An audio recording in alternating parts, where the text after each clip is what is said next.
ठाण्यामध्ये आज चैत्राचा जो नवरात्र महोत्सव आहे त्यानिमित्तानं देवीचं दर्शनासाठी मी आलेलो आहे आणि हा उत्सव ठाण्यामध्ये सातत्यानं राजन विचारेजी शिवसेना नेते आणि खासदार यांच्या माध्यमातून होत असतो।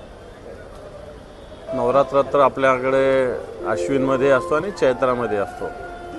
दोन्ही नवरात्राचं एक मला असं वाटतं आपल्या हिंदू सगळ्या सणामध्ये एक महत्त्व वेगळं आहे। कारण वाटते देवी महिषासूर मर्दिनी आहे। आज महिषासूर बरेच या हिंदुस्थानात निर्माण झालेले, याचं मर्दन करण्याची शक्ती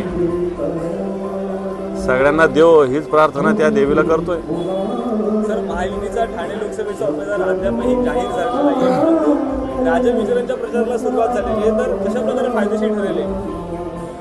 मला असं वाटतं महायुतीचं ठाण्यातच नव्हे तर महाराष्ट्रात अशी स्थिती आहे की अनेक ठिकाणी उमेदवार ठरत नाही आहे। आमचे उमेदवार ठरवून आमचा एक फेरी काय दुसऱ्या फेरीला आम्ही लागलेलो आहोत आणि ठाण्यामध्ये सुद्धा प्रत्यक्षात या ठाण्याचे मुख्यमंत्री आहेत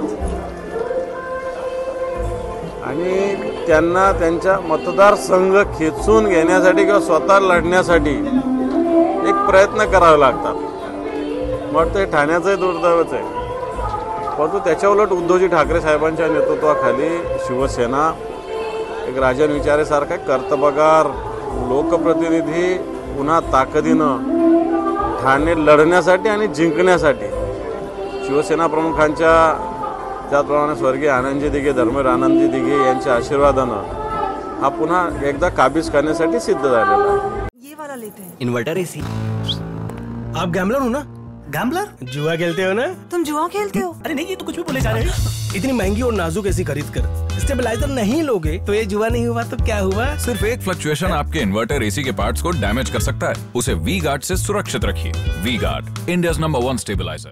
सर, नाशिक असेल किंवा ठाणा असेल या ठिकाणी नेहमी शिवसेनेचे खासदार पाहायला मिळाले, परंतु नाशिकमध्ये देखील आणि ठाणे लोकसभेमध्ये देखील भाजप राष्ट्रवादी दावा करते। हे पहा, भारतीय जनता पार्टी ज्या पद्धतीनं छोटे छोटे पक्ष गिळण्याचं काम करत असते आणि ह्या आमच्यातून गद्दारी करून गेलेले हे लोक आहे, यांना आता कळत असेल की उद्धवजी ठाकरे साहेब कसं काय ताकदीचं नेतृत्व होतं की भारतीय जनता पार्टीची टाप नव्हती त्यांच्यासमोर एखादा शब्द बोलायची।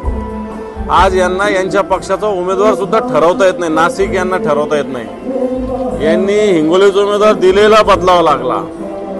यांना वाशिमच्या उमेदवार जे खासदार होते त्याला उमेदवारी दिली नाही। यांनी रामटेकच्या उमेदवाराला उमेदवारी दिली नाही। ही स्थिती आहे आणि सगळ्यात हाईट की नाशिकला सुद्धा यांची जागा असून ती दुसऱ्या पक्षाला द्यावी लागते। न जाणो ठाण्यामध्ये सुद्धा ही स्थिती येऊ शकते। परवा देवेंद्र फडणवीस ठाण्यामध्ये होते त्यावेळेस त्यांनी असा दावा केला आहे की भाजप ठाणे जिल्हा आहे हा भाजपच्या कार्यकर्त्यांचा आणि त्यांची बळकटी आहे, कुठेतरी पुन्हा भाजपचा जो आहे त्या ठाण्यामध्ये हे होईल। कोणी केला दावा? देवेंद्र फडणवीस। देवेंद्र फडणवीस वाटतं भारतीय जनता पार्टीची नीतीच आहे ना। भारतीय जनता पार्टीचा सगळा देशच त्यांच्या बापाचा आहे म्हणते ना, ठाणे काय।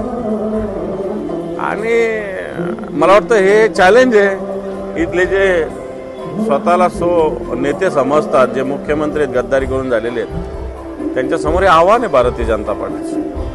सर, रोज अवकाळी पावसाने शेतकरी झोडपला जातोय, सरकारकडनं काय नेमकी अपेक्षा आहे या शेतकऱ्यांसाठी? सरकार निवडणुकीतच गुंतलेलं आहे। वाटतं ज्या पद्धतीनं गारपीट झालेली आहे, पाऊस येतोय, वादळ वारं येतंय आणि शेतपिकांचं मोठ्या प्रमाणावर नुकसान झालेलं आहे मराठवाड्यामध्ये, विदर्भामध्ये।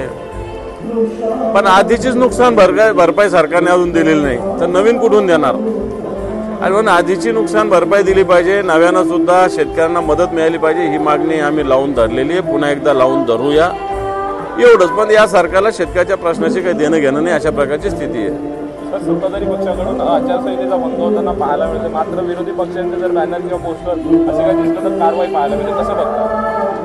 नाही, आता जी चालू आहे हुकुमशाही चालू आहे ना, देशात असो का राज्यात असो हुकुमशाही चालू आहे। त्यांच्याच बापाचं राज्य असं चालू आहे, बाकीच्यांनी काही करूच नाही विरोधी पक्षानं। पण ठीक आहे, जनता याला उत्तर दिलं असं मला वाटतं।